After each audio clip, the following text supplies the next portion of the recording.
नमस्कार. तर पार्ट 1मध्ये आपण पाहिलं होतं देहूतलं दर्शन झालं. देहूतलं दर्शन झाल्यावर आम्ही निघालो होतो ते म्हणजे भंडारा डोंगरावर यायला. तर देहूपासून भंडारा डोंगर जवळ आहे. तुम्ही कधी देहूला गेले तर भंडारा डोंगरावरही नक्की जा, कारण तिथं खूप मोठं असं दगडी बांधकामात मंदिर बांधण्याचं काम चालू आहे. खूप देणग्याही देतात.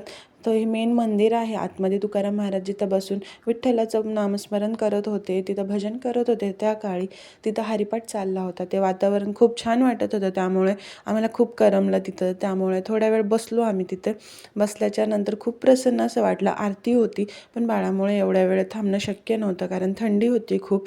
आणि इथं सजवलं खूप छान होतं, कारण कोणी येतात आता, त्यामुळे सजवून ठेवलेलं होतं विठ्ठलाच्या मागं. त्यानंतर थोडं खाली उतरल्याच्या नंतर हे एक मंदिर आहे, जिथं तुकाराम महाराजांची बायको म्हणजे विठ्ठल आणि तुकाराम महाराजांची बायको जेव्हा भाकरी घेऊन येते महाराजांसाठी, त्यावेळेस तिने तिथं काटा लागला होता. तर देवाने तो काटा काढला होता, अशी कथा आहे. त्यानंतर निघून आम्ही इथं हॉटेलमध्ये थांबलो. घरी जाऊन शक्य नव्हतं त्यामुळे. आणि इथं थोडंसं त्याची मस्ती चालली होती. जेवण